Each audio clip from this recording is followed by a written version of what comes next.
Hello and welcome to the RTG series of microeconomics का पहला दिन है और ये दूसरी वीडियो है जो आप शाम में रिसीव कर रहे हो। एक वीडियो हम सुबह दे चुके हैं, अगर आपने नहीं देखी तो जल्दी से देख लो। मेरे चैनल पे प्लेलिस्ट डली हुई है आरटीजी सीरीज माइक्रो इकोनॉमिक्स, उसमें देखोगे आप। हमने चैप्टर नंबर 1 या यूनिट नंबर 1 कंप्लीट किया, इंट्रोडक्शन टू इकोनॉमिक्स। अब हम अगले चैप्टर और अगली यूनिट पे आ रहे हैं, unit 2 chapter 1 consumer equilibrium. Consumer equilibrium को पूरे चैप्टर को मैंने 2 पार्ट्स में डिवाइड किया, एक आज, एक आपको अगले दिन मिलेगा। जो भी आपने शेड्यूल इंस्टाग्राम से डाउनलोड किया होगा, देखा होगा उस हिसाब से। तब सेकंड पार्ट है ये, आज फर्स्ट पार्ट है। तो day 1 video number 2 chapter 1 of unit 2, let's start. तो हम लोग क्या पढ़ने वाले हैं इस वीडियो में? हम लोग पढ़ेंगे इंट्रोडक्शन टू कंज्यूमर इक्विलिब्रियम और कार्डिनल यूटिलिटी अप्रोच। क्या होता है धीरे धीरे पहुंचेंगे उस पर, टेंशन लेने वाली बात नहीं है। सबसे पहले इसको देखते हैं। सबसे पहले meaning of a consumer. Consumer equilibrium पढ़ रहे हैं तो हमारे लिए जानना ये जरूरी है कि कंज्यूमर एक्चुअल में है कौन भाई। तो कंज्यूमर वो बंदा है या वो व्यक्ति है जो क्या करता है, परचेज करता है गुड्स और सर्विसेज को, जो गुड्स और सर्विसेज को खरीदता है। क्यों खरीदता है?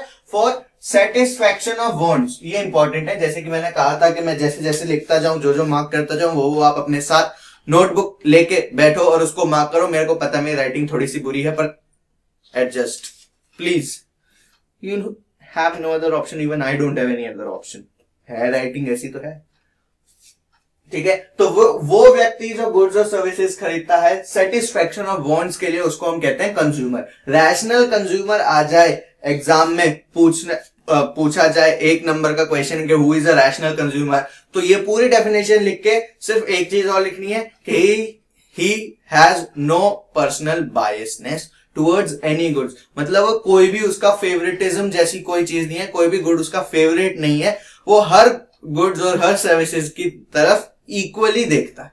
ऐसे नहीं कि मैं जूते पहनूंगा तो रीबॉक की पहनूंगा, घड़ी खरीदूंगा तो स्विट्जरलैंड की खरीदूंगा, ऐसा कुछ नहीं है। हर गुड उसके लिए एक समान है, ठीक है। जो क्वेश्चन नॉर्मली पूछा जाता है कि he is free from personal biasness. He is free from personal biasness. ये एड ऑन है, वैसे कंज्यूमर का मीनिंग यहां तक खत्म हो जाता है, ठीक है। अगर रैशनल कंज्यूमर आए तो वो लिखना है। सेकेंड है अप्रोचेस। कैसे पता चलेगा, हम कैसे कैलकुलेट करेंगे, कैसे आइडेंटिफाई करेंगे कंज्यूमर इक्विलिब्रियम पे कब पहुंच गया कब नहीं पहुंचा।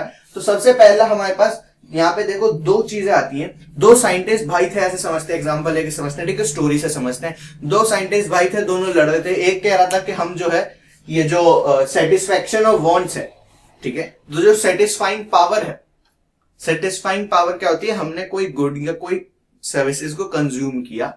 फॉर एग्जाम्पल हमने खाना खाया, तो उस खाने से हमको कितनी संतुष्टि, सेटिस्फैक्शन मिली। एक भाई कह रहा था कि हम इसको काउंट कर सकते हैं कि मैं अगर 4 रोटी खाऊंगा तो मेरे को 10 की सेटिस्फैक्शन मिलेगी, 6 रोटी खाऊंगा तो मेरे को 12 की सेटिस्फैक्शन मिलेगी। दूसरा भाई कह रहा था कि नहीं यार, ये तो फीलिंग है, हम इसको काउंट ही नहीं कर सकते। तो दोनों में हो गई लड़ाई।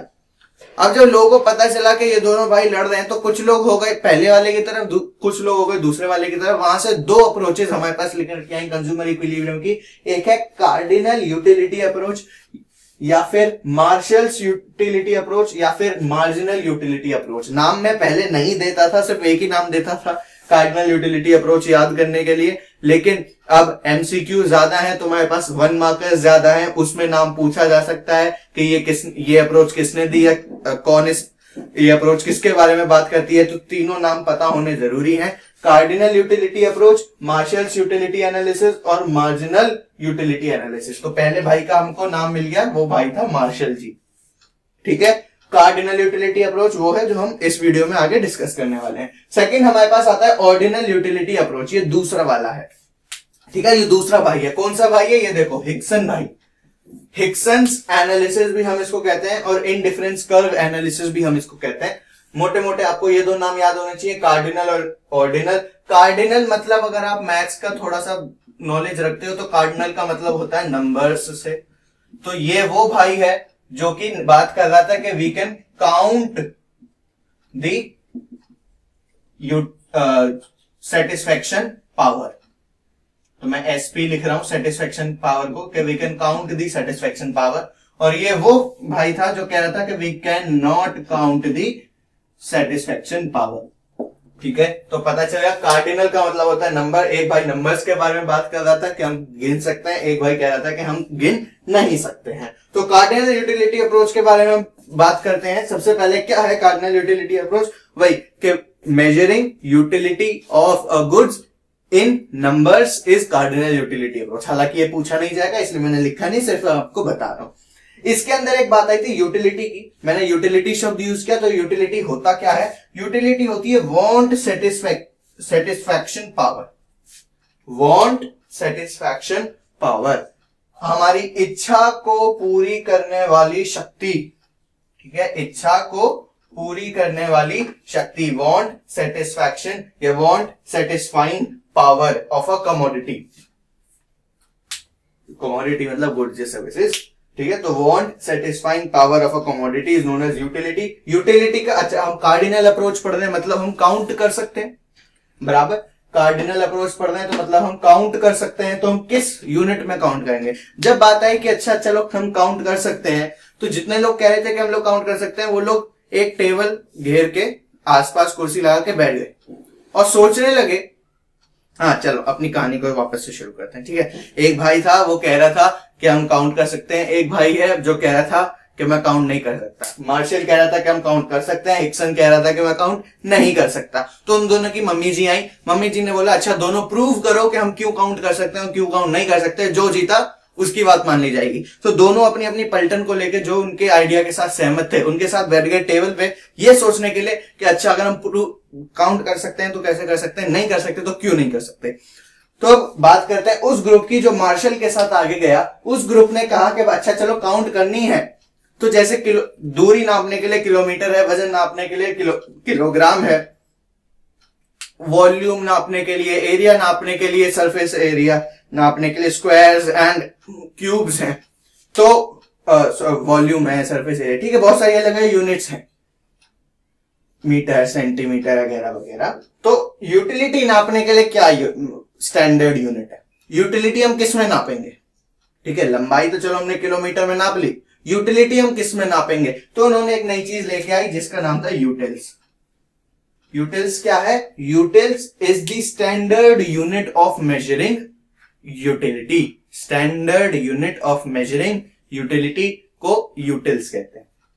यूटिलिटी दो टाइप की होती है, एक होती है टोटल यूटिलिटी, एक होती है मार्जिनल यूटिलिटी। टोटल यूटिलिटी मतलब satisfaction from consumption of all units. यहां पे ये बात ध्यान देने की है, satisfaction from consumption of all units. जितना भी हमने कंज्यूम किया है उस सबको मिला के, मैंने 6 रोटी खाई है, 8 रोटी खाई है, 10 रोटी खाई है, जितनी भी रोटी खाई है, उन सारी रोटियों में से टोटल मेरे को कितनी सेटिस्फैक्शन मिली उसको कहते हैं टोटल यूटिलिटी। और एक एक्स्ट्रा रोटी खाने से, from satisfaction from consumption of 1 extra unit, तो एक एक्स्ट्रा रोटी खाने से मेरे को कितनी सेटिस्फैक्शन मिली उसको कहते हैं मार्जिनल यूटिलिटी। ठीक है, तो यूटिलिटी होती है want satisfying power of a commodity, उसको नापा जाता है यूटिल्स में। दो टाइप की यूटिलिटी होती है, एक टोटल यूटिलिटी, एक मार्जिनल यूटिलिटी। टोटल यूटिलिटी मतलब सारी goods satisfaction obtained from the consumption of all the units, और मार्जिनल यूटिलिटी होती है satisfaction obtained from the consumption of 1 extra unit. फटाफट से इसको लिखो, फिर अगली स्लाइड पे जाते हैं। तो आइए चलते हैं नेक्स्ट स्लाइड पे। नेक्स्ट स्लाइड में सबसे पहले हमारे पास आता है रिलेशनशिप बिटवीन टीयू और एमयू। टीयू मतलब टोटल यूटिलिटी, एमयू मतलब मार्जिनल यूटिलिटी। अभी पिछली स्लाइड पे हमने देखा था दोनों क्या होते हैं। तो यहाँ पे हमने एक डायग्राम बनाया, ग्राफ बनाया, उससे रिलेटेड एक स्केड्यूल है, इसको स्केड्यूल कहते हैं। इन चांस किसी को नहीं पता तो बता दूं, ठीक है। काफी सारे ऐसे भी हैं जिन्होंने पूरे साल किताब ही नहीं खोली, मेरे को पता, मेरे को सामने बैठ के देख रहे हैं, उनके लिए भाई इसको शेड्यूल कहते हैं, स्केड्यूल कहते हैं। ठीक है, एक बार बहुत अच्छा किस्सा हुआ था। When I was taking classes, पिछले साल जब मैं माइक्रो इको पढ़ा रहा था, तो व्हाट हैपेंड इज के एक अच्छे एग्जाम में आया, मतलब वो एग्जाम होने के बाद ही came and join the classes, and exam में बोला कि स्केड्यूल बनाओ, और स्केड्यूल बनाओ, और मतलब यही चैप्टर था आगे, मतलब ये वाला चैप्टर नहीं है, मतलब यूनिट यही है, चैप्टर 2 है डिमांड वाला।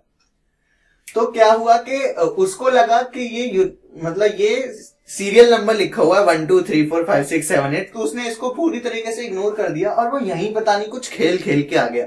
और मेरे को कह रहा है कि, और फिर मैंने पूछा कि इसका तूने यूज किया नहीं क्या स्केड्यूल ड्रॉ करने में, कुछ फिगर्स मिसिंग थी और अमाउंट निकालने थे। मैंने पूछा कि इसका तूने कुछ यूज किया, कह रहे अच्छा ये भी यूज करना होता है, मेरे को तो लगा ये तो सीरियल नंबर लिखा है 1 2 3 4 5 6 7 8। नहीं भाई, ये यूनिट्स कंज्यूम्ड है, ये ऐसे होता है। तो this is the units consumed. हमने यहाँ पे गुड लिया है पिज्जा, पिज्जा की हम धीरे धीरे करके एक एक स्लाइस ले रहे हैं और हम लार्ज पिज्जा तक जाएंगे जिसमें 8 स्लाइसेस हैं, ठीक है, मतलब एक पूरा पिज्जा खत्म कर देंगे इस एग्जांपल में। और ये यूनिट्स कंज्यूम्ड है पिज्जा की, ये टोटल यूटिलिटी मिलने वाली है, मार्जिनल यूटिलिटी। उससे पहले हम स्केड्यूल पे और डायग्राम पे आए, हमें कुछ फॉर्मूलेज देखने जरूरी है। पहला फॉर्मूला है टीयू का, मतलब टोटल यूटिलिटी का। इसका क्या formula, utility from first unit plus utility from second unit plus utility from third unit up to plus utility of N unit, मतलब जितनी भी यूनिट्स हैं उन सबकी यूटिलिटी को ऐड अप कर दोगे, प्लस कर दोगे, तो आपकी टोटल यूटिलिटी आ जाएगी। और मार्जिनल यूटिलिटी कैसे आती है, डेल्टा। ये ट्राइंगल बनाए, गलती से नहीं बनाया, जानबूझ के बनाए, इसको कहते हैं डेल्टा, मतलब change in total utility divided by change in quantity. अभी देखेंगे इसको, स्केड्यूल में लगा के देखेंगे, या फिर change in total utility of the unit जो हमें चाहिए minus total utility of the preceding unit, मतलब TUN माइनस TUN माइनस 1। ये शेड्यूल है और इसी शेड्यूल का ये ग्राफ है। सबसे पहले जीरो कमोडिटी कंज्यूम, जब हमने एक भी स्लाइस नहीं खाई पिज्जा की तो टोटल यूटिलिटी भी हमें कुछ नहीं मिली भाई, कोई यूटिलिटी नहीं मिली। जब कुछ खाया ही नहीं तो यूटिलिटी कहां से मिलेगी। और MU 0 पे होता है अनडिफाइंड। क्यों? क्योंकि अब आपको ऐसा अज्यूम करना है कि आपने बहुत दिनों से पिज्जा नहीं खाया, ठीक है, कोरोना बहुत अच्छा है, सिचुएशन में मिली है, कोरोना का टाइम है, बाहर से कुछ मंगवाया नहीं है, फरवरी मार्च से, अगला फरवरी मार्च आने वाला है, कुछ बाहर से खाने को नहीं आया, बहुत ज्यादा पिज्जा खाने का मन हो रहा है। तो जब कुछ भी नहीं खाया तो मन क्या, बिल्कुल दिल में जो उसकी इच्छा है पिज्जा खाने की, बिल्कुल चरम पे, बिल्कुल पार, ठीक है। तो इतनी ज्यादा हम उसको मेजर ही नहीं कर सकते, काउंट ही नहीं कर सकते, इसलिए वो अनडिफाइंड है, ठीक है। फिर 0 यूनिट पे TU क्या है, 0 MU का पता नहीं, तो 0 यूनिट पे यहां पे देखो TU बिल्कुल 0 से ही शुरू हो रहा है। हाँ भाई, इसको मिला दो, कोई दिक्कत नहीं है, TU बिल्कुल 0 से ही शुरू हो रहा है। फिर आप गए, पापा ने कहा अच्छा चलो आपके पापा ने कहा कि मेरा प्रमोशन हुआ है, चलो बाहर चलते हैं डोमिनोज पिज्जा खाने। अरे वाह, दिल में फूटे लड्डू, इतने दिनों से पिज्जा का मन कर रहा था, बाहर पिज्जा खाने का मौका मिल गया, चलो तो सर, चलो पापा जी बाहर चलते हैं पिज्जा खाने। अब पिज्जा आपने ऑर्डर किया, डबल चीज विद वो mozzarella and sweet corn, capsicum, paneer, whatever जो भी आपको अच्छा लगता है वो आपने देख लिया, वो पिज्जा आपने ऑर्डर किया, पिज्जा वो ऑर्डर लेके आपकी टेबल पे आया, पिज्जा रखा और पिज्जा खोला, खाया नहीं है अभी, खोला है। इतने दिनों से मन था पिज्जा खाने का और अब खुला हुआ भाई, पूरा एक बड़ा पिज्जा, लार्ज पिज्जा सामने रखा है खाने के लिए। दिल में जो खुशी है कितनी, बिल्कुल 7वें आसमान 9वें आसमान, वही ये सिचुएशन है। और एक स्लाइस पिज्जा का उठाया और खा गए। पहली स्लाइस खाते ही 0 से जो छलांग मारी है टोटल यूटिलिटी ने 40 की, ओ हो, इतना मजा आ गया भाई पहली स्लाइड खा के, बात ही मत करो। MU क्या होता है, पीछे हमने डेफिनेशन में पढ़ा था, satisfaction gained from 1 extra unit. यहाँ पे एक एक्स्ट्रा यूनिट हमने खाई है, मतलब एक और आगे की 1 मोर यूनिट हमने खाई है। तो 1 मोर यूनिट खाने से जो हमारी टोटल यूटिलिटी मतलब जो मार्जिनल यूटिलिटी आई है वो कितनी है, 40। कैसे पता चला, कोई भी फॉर्मूला, ये वाला फॉर्मूला लगा लेते हैं, चलो TUN, हमें ये इसका n क्या है, n is equal to this 1, n 1 है, तो हम MU एट फर्स्ट पोजीशन निकाल रहे हैं। TUN मतलब TU at 0 minus TU sorry TU at 1 minus TU at 1 minus 1 that is TU at 0। समझ में आ गया? ये फॉर्मूला होता है। क्लियर है? देख लो MUN हम n निकाल रहे हैं अभी फर्स्ट लेवल की, तो MUN is equal to TUN minus TUN minus 1।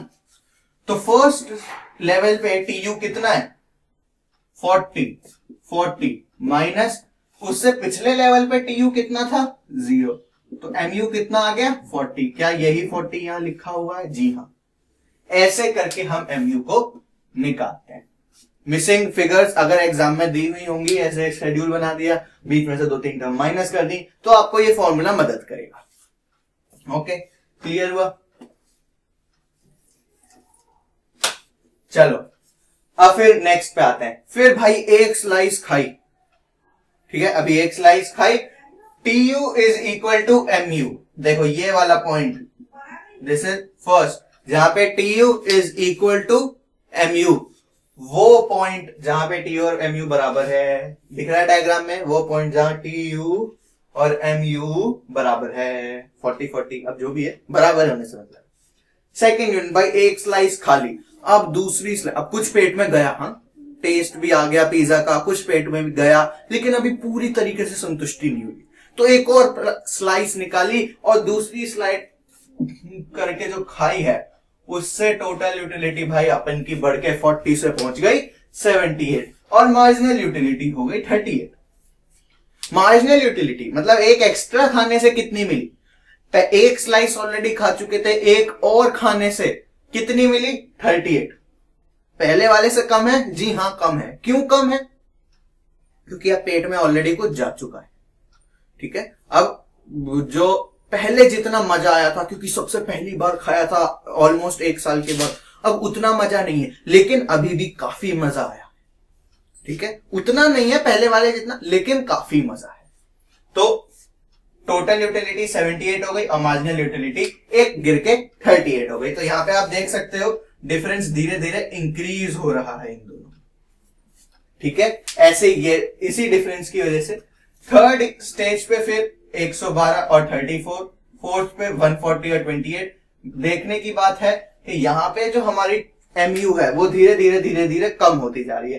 पहले 2 से कम हुई, फिर 4 से कम हुई, फिर 6 से, फिर 8 से, फिर 10 से, फिर 10 से, फिर 12 से कम हुई। तो हमारी MU धीरे धीरे कम होती जा रही है। अच्छा, जब हमने 5 स्लाइस खा ली, 6 स्लाइस खा ली, 7वीं स्लाइस खाई तो कोई मजा नहीं आया। 7वीं स्लाइस खाई तो कोई मजा नहीं आया। एक तो ऐसे पिज्जा इतना बड़ा था, ऊपर से ऑलरेडी 6 स्लाइस खा चुके हैं, पेट भर चुका है, जितनी भूख थी, जितना मन था पिज्जा खाने का सब खत्म हो चुका है। अब 7वीं खाई तो कोई एक्स्ट्रा मजा नहीं आया, जिसकी वजह से TU भी हमारा इंक्रीज नहीं हुआ। अब एक स्लाइस रखी हुई है सामने, बची हुई 8 स्लाइस थी ना पिज्जा में, एक स्लाइस रखी हुई। ऐसा पिज्जा बना लेते हैं भाई अपन, और इमेजिनेशन सारी खाली भाई, सिर्फ ये वाली स्लाइस अब बची हुई, सब गप कर गए। अब पेट बिल्कुल भर चुका है, मन बिल्कुल है नहीं। पेट बिल्कुल भर चुका है, मन बिल्कुल है नहीं, तो अब क्या करें? मैंने कहा पापा और नहीं खाया जा रहा, पेट भर गया बहुत ज्यादा। पापा ने कहा नहीं बेटा, खाने को वेस्ट नहीं करना, जितना है सब खत्म तो करना पड़ेगा। अच्छा, तो पापा नहीं यार उल्टी हो जाएगी, क्योंकि वो हम देख लेंगे, तू खा, तेरा बड़ा मन था बहुत, 1 साल से पिज्जा खाना कर रखा, खा। अब पापा ने जबरदस्ती 8वीं स्लाइस भी खिलाई, और जैसी स्लाइस खाई मन तो वैसी नहीं था, पेट भी भरा हुआ था, हमारी हो गई उल्टी। तो हमारी जितना भी इतना मजा आया था पूरे प्रोसेस में, 170 के बराबर मजा ले लिया था हमने, अब उल्टी होते ही सारा मन किरकिरा हो गया, सारा मजा खराब हो गया, माइनस में पहुंच गया मजा। तो यही देखो, इस पॉइंट के बाद ये जो पॉइंट है, ये 7th पॉइंट है, जहां पे TU अपने मैक्सिमम पे है और MU 0 पे है। उस पॉइंट के बाद अगर आपने कुछ और कंज्यूम किया तो MU चला जाएगा नीचे, और MU के नीचे जाने की वजह से TU भी नीचे आना चालू हो जाएगा। समझ में आया पूरी पिज्जा खा लिया, अब ये पिज्जा खत्म हो गया भाई, सारा खा लिया तुमने। ओके, इस पॉइंट को जहां पे mu 0 होता है, हम इसको पॉइंट ऑफ स्टैटिटी भी बोलते हैं। अब हर कोई इसको अलग अलग से प्रोनाउंस करता है, मैं इसको पॉइंट ऑफ स्टैटिटी बोलता हूं। ठीक है, तो इसको हम कहते हैं पॉइंट ऑफ स्टैटिटी, यही वाला पॉइंट जहां पे mu इज 0। जब और कुछ खाएंगे तो हो जाएगी हमें उल्टी। अब ये भी कॉन्सेप्ट इसके साथ ही लिखने की वजह ये थी क्योंकि ये यही है जो बात कर रहा है। कॉन्सेप्ट का नाम क्या है? Law of diminishing marginal utility. अच्छा, पता है अभी तक हमने जितना भी पढ़ा था ना, ये मार्शल साहब को पहले से ही पता था। इन्होंने सारी चीजों का लॉ बना दिया कि जब भी दुनिया में कोई भी खाना खाएगा या ऐसे यूनिट्स कंज्यूम करेगा तो एक पॉइंट के बाद उसे उल्टी होनी ही होनी है। ये शाने बहुत है, वो तो पता है यार, ओवर ईटिंग से उल्टी होने वाली है, ये तो पूरी दुनिया को पता था, पर उन्होंने इस चीज का बना दिया लॉ। और लॉ को क्या नाम दे दिया? Diminishing marginal utility. कि जब भी आप लगातार खाना खाते जाओगे, हर बार जब आप नई पीस खाओगे, हर बार जब आप नई यूनिट कंज्यूम करोगे, उससे मिलने वाली सेटिस्फैक्शन, उससे मिलने वाला आनंद आपका कम होता रहेगा। तो law of diminishing marginal utility का ग्राफ यही है, उसमें टीयू नहीं बनता है, मतलब उसका ग्राफ होता है कुछ ऐसे। ठीक है, उसमें बस टीयू नहीं बनता है, सिर्फ इतना अंतर होता है, बाकी सारी चीजें उसमें एज इट इज है। Okay, the law of diminishing marginal utility, as we consume more and more of a commodity, the utility derived from each successive unit, मतलब one extra unit या one more unit, keeps on decreasing. Law है, जितने भी law आएंगे ना पूरे economics में, जैसे हैं वैसे की वैसे ही बिना लैंग्वेज चेंज करे लिखने पड़ेंगे। बाकी कोई भी एक्सप्लेनेशन है, मैंने अभी तक नहीं बोला कि लैंग्वेज यही रहनी है, आप अपनी लैंग्वेज में भी लिख सकते हो, लेकिन जितने भी लॉ हैं वो सब उसी लैंग्वेज में रहेंगे जिसमें मैं लिखवा रहा हूं। एक भी शब्द इधर से उधर नहीं होगा, डायरेक्टली रटना है इन्हें। तो directly रटनेस, as we consume more and more of a commodity, the utility derived from each successive unit keeps on decreasing. यहां से लेके यहां तक सारा as it is रटना है। दोबारा से लिख देता हूं, कहीं उन्हें देखा नहीं। as it is रटना है, या उधर लिखता हूं, चलो रुको। as it is लिखना है, समझी गए हो? चलो, अच्छा, अब कुछ अजम्पशंस हैं। ठीक है, ये लॉ तभी प्रूव होगा, ये लॉ तभी माना जाएगा जब ये रिक्वायरमेंट्स, अजम्पशंस मतलब कुछ रिक्वायरमेंट्स आपकी पूरी होंगी। और ये क्या रिक्वायरमेंट्स हैं, क्या अजम्पशंस हैं? पहली अजम्पशन कि only standard units are consumed. Pizza की बात हो रही है तो एक एक स्लाइस कंज्यूम की बात हो रही है। स्लाइस का भी एक बाइट, फिर दूसरी बाइट, क्योंकि इतनी बड़ी स्लाइस एक बार तो मुंह में रखने नहीं वाले ना, एक एक बाइट करके एक स्लाइस को खत्म करोगे।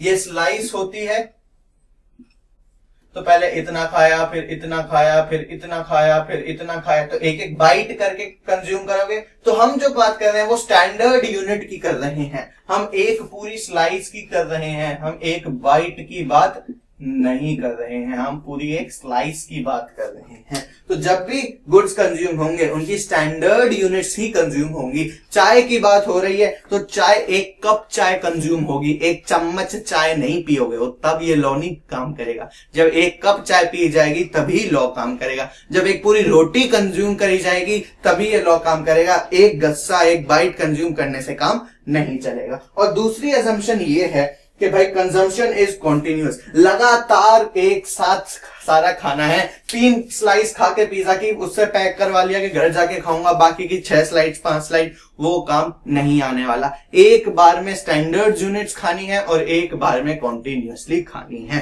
तो ये थी assumptions law of diminishing marginal utility की। फटाफट इस चीज को नोट डाउन कर लो, स्लाइड को नोट डाउन कर लो पॉज करके, और फिर हम बढ़ते हैं नेक्स्ट स्लाइड पे।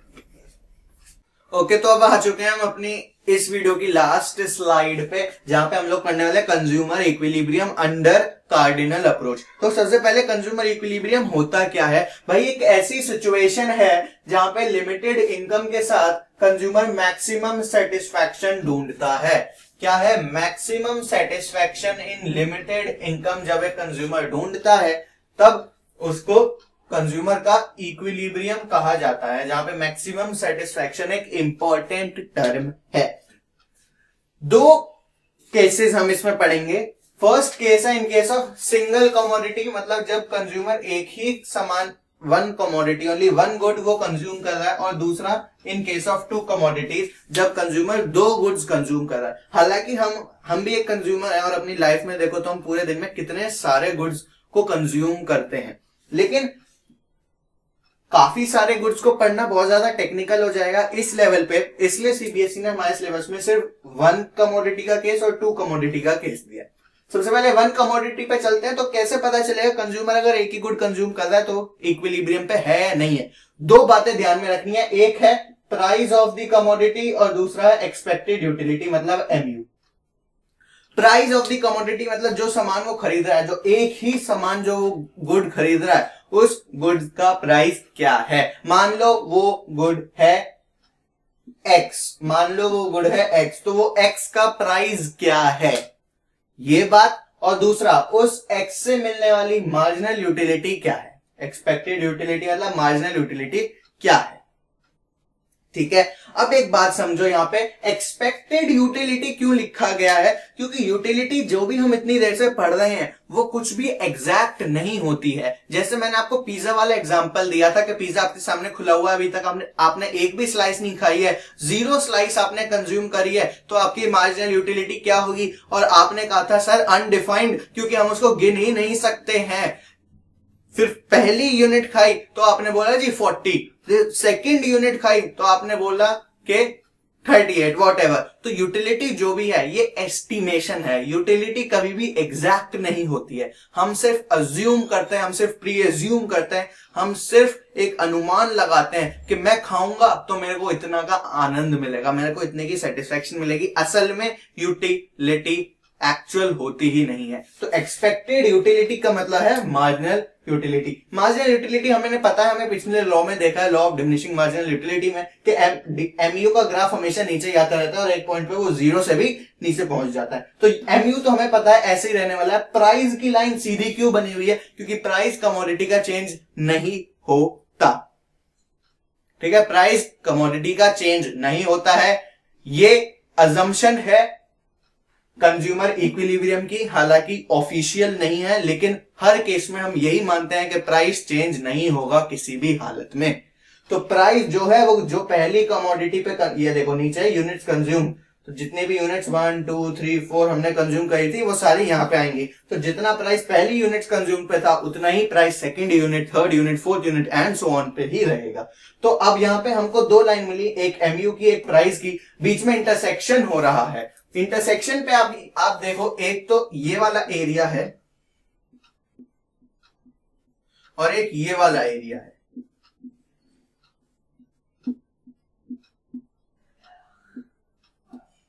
ठीक है, दो एरिया है हमारे पास और एक ये पॉइंट है जहां पे MU is equal to price of good X, obviously की बात चल रही है। तो ये असल में है क्या? देखो भाई, इस एरिया में अगर मैं बात करूं यहां से लेके यहां तक की, प्राइस कम है और उससे मिलने वाली यूटिलिटी ज्यादा है, उससे मिलने वाला आनंद, सेटिस्फैक्शन ज्यादा है। और इस एरिया से, अगर मैं इस एरिया से यहां से आगे तक की बात करूं तो प्राइस ज्यादा है लेकिन उससे मिलने वाली सेटिस्फैक्शन बहुत कम है। सिर्फ एक ही पॉइंट है जहां पे प्राइस और सेटिस्फैक्शन दोनों ही बराबर पे हैं और यही पॉइंट हमारा इक्विलिब्रियम कहलाता है। जब एक कमोडिटी या गुड से मिलने वाली satisfaction is equal to the price of the commodity, हम वहां पे कहेंगे कि इट्स कंज्यूमर इक्विलिब्रियम और हम इससे आगे फिर नहीं बढ़ेंगे।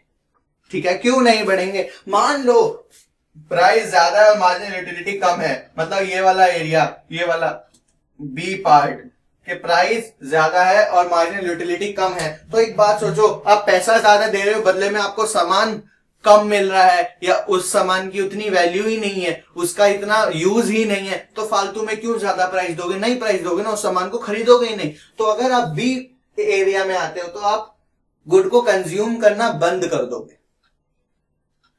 अगर सेकंड केस है कि if price is less then marginal utility, मतलब आप यहां पे हो, ए में हो, ए पार्ट में हो, तो एक बात समझो कि आपको, आप जितने पैसा दे रहे हो आपको उससे ज्यादा मजा आ रहा है, तो आप और पैसे देते रहोगे, उस सामान को और खरीदते रहोगे और खरीदते रहोगे और खरीदते रहोगे, बराबर।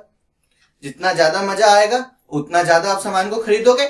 अब धीरे धीरे आप यहां पे थे, ठीक है, आप यहां पे थे और आपको मजा ज्यादा आ रहा था, प्राइस कम था उसका, आप आगे बढ़े आगे बढ़े आगे बढ़े आगे बढ़े, यहां पे आ गए धीरे धीरे, और एट द एंड आप इस पॉइंट पे आ गए जहां पे मजा और प्राइस बराबर हो गया। क्या आप फिर इससे आगे बढ़ोगे? क्योंकि जैसे ही आप यहां पहुंचे, प्राइस ज्यादा और मजा कम, गुड को क्या भी मैंने बोला था कि अगर प्राइस ज्यादा है और मार्जिनल यूटिलिटी कम है तो आप कंज्यूम करना बंद कर दोगे। तो यहां पे हो, ए पार्ट में हो तो ज्यादा कंज्यूम करोगे और इधर बढ़ोगे, बी पार्ट में हो तो कम कंज्यूम करोगे और इधर बढ़ोगे। कोई भी सिचुएशन हो आप अल्टीमेटली आओगे तो यहीं पे ही, समझे? अगर ए में हो तो ज्यादा कंज्यूम करोगे क्योंकि आपको अभी मजा ज्यादा आ रहा है, ज्यादा कंज्यूम करते करते बीच में आ जाओगे। अगर बी में हो तो कम कंज्यूम करोगे क्योंकि आपको उतना मजा ही नहीं आ रहा है, और कम कंज्यूम करते करते बीच में आ जाओगे। तो हो कुछ भी, आपको रहना तो हमेशा बीच में ही है। समझ में आ गया? This is the conditions of equilibrium of consumer in case of single commodity. अब बढ़ते हैं इन केस ऑफ टू कमोडिटीज पे। लिखने का टाइम आपको मैंने बोला था एंड में, स्लाइड के एंड में आपको 5 सेकंड का ब्रेक दिया जाएगा, आप तब स्क्रीन को पॉज करके पूरा लिख सकते हो।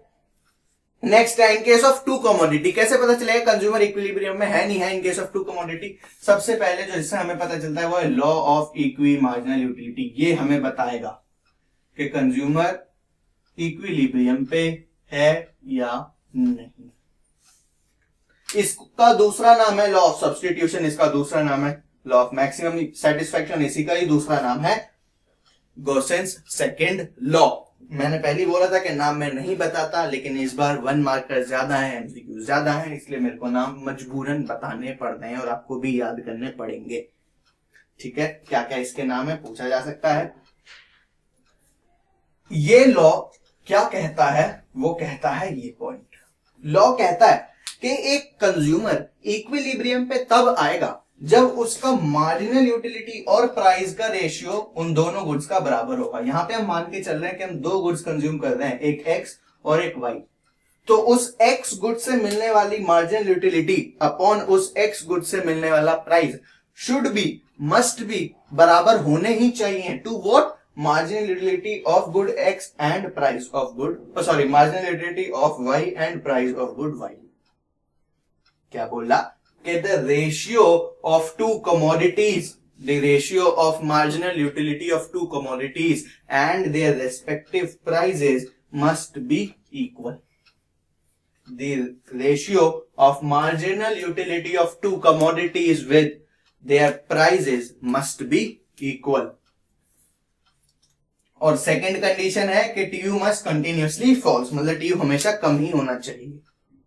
जैसे इधर TU कम हो रहा था, ऐसे ही TU हमेशा कम ही होना चाहिए। ये हमारी सेकंड कंडीशन है। तो फर्स्ट कंडीशन कंज्यूमर इक्विलिब्रियम की कि TU MUX upon PX must be equal to MUY upon PY, और second condition MU must continuously falls, बराबर।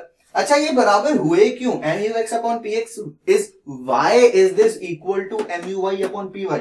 क्योंकि MUX upon PX is equal to marginal utility of money. Yes, money की भी marginal utility होती है, और ऐसा माना जाता है कि 1 रुपए की marginal utility is equal to 1, 100 rupees की marginal utility is equal to 100। कोई दिक्कत ही नहीं है, कोई कैलकुलेशन वाली बात ही नहीं है। तो MUX upon PX is equal to MUM, marginal utility of money, and MUY upon PY is equal to marginal utility of money. अब जिसने मैथ्स पढ़ी है उसको समझ में आएगा, if A is equal to B and C is equal to B, then A is equal to C। LHS RHS जो भी करते हो, मैं तो खैर मैथ्स में उतना अच्छा था नहीं। ठीक है। तो if a is equal to b and c is equal to b, then a is equal to c। उसी हिसाब से MUX upon PX is equal to MUY upon PY। अच्छा यहाँ पे भी ना क्या बंदर है, ठीक है, हमारा मन बंदर है। जैसे यहाँ पे हमें बोला था कि यहाँ रुक, फिर भी हम बार बार इधर भाग रहे थे या हम बार बार उधर भाग रहे थे। ऐसे यहाँ पे भी बोला है कि तू यहाँ पे आके रुक जा, इसका कोई ग्राफ नहीं। बोला है कि यहाँ पे आके रुक जा, फिर भी हम कभी इधर भाग रहे हैं कभी उधर भाग रहे हैं। कभी तो हम MUX अपॉन PX को ज्यादा कर देते हैं MUY अपॉन PY से, कभी हम MUX अपॉन PX को कम कर देते हैं MUY अपॉन PY से। तो इस केस में क्या होगा, अगर marginal utility upon price of X is more than marginal utility and price of Y, तो क्या होगा, देखो प्राइस को तुम छेड़ नहीं सकते। पहली बोला था प्राइस इज कांस्टेंट, प्राइस को तो छेड़ नहीं सकते, तो किसे छेड़ेंगे, मार्जिनल यूटिलिटी को छेड़ेंगे। जैसे यहाँ पे हम किसे छेड़ रहे थे, हम कंजम्पशन को छेड़ रहे थे, कंजम्पशन बढ़ा दी या कम कर दी, या हमें ज्यादा आनंद मिल रहा था कम आनंद मिल रहा था, व्हाटएवर। यहाँ पे हम MUX या MUY को छेड़ेंगे। जब हमें MUX ज्यादा है मतलब हम कहीं यहां पे हैं। जब MU ज्यादा है प्राइस से, तो मतलब हम कहीं यहां पे हैं और हमें कहां पहुंचना है, यहां पहुंचना है। तो हम क्या करेंगे, कंजम्पशन को इधर जाते हुए प्लस होता है, इधर जाते हुए माइनस होता है। ग्राफ तो सबने देखा हुआ, ग्राफ पेपर तो सबने देखा हुआ। तो मतलब ए में है, यहां है और यहां पहुंचना है, तो हम क्या करेंगे, कंजम्पशन को बढ़ा देंगे। टूवर्ड्स वाई जा रहे हैं, प्लस जा रहे हैं, तो हम कंजम्पशन को बढ़ा देंगे।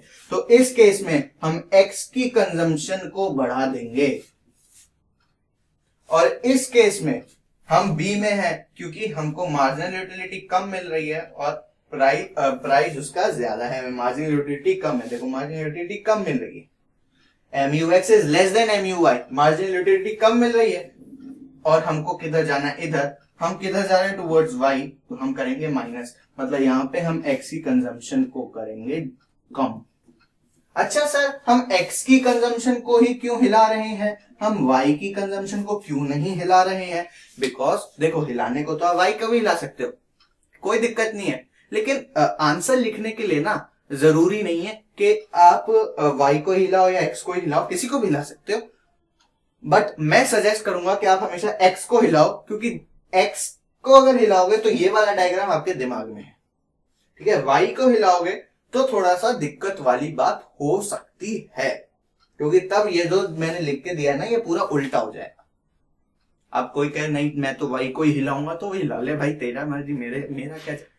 मैं तो हमेशा कंजम्पशन ऑफ गुड X को हिलाऊंगा। गुड X लिखने में भी पहले आता है, बोलने में भी पहले आता है और ज्यादातर छेड़छाड़ X के साथ ही होती है। थोड़ा सा गलत हो गया, नहीं टॉपिक सही है, तुम्हारे इमोशंस गलत हो गए। गुड X के साथ होती है, ठीक है। तो यहां से ये टॉपिक हुआ हमारा खत्म, समझी गए हो? किसी को कोई भी दिक्कत हो तो वीडियो को वापस से रिवाइंड करके देख सकते हो। फिर भी प्रॉब्लम है तो मैंने बोला कि वीडियो लाइव चल रही है, नीचे कमेंट्स में डाल दो।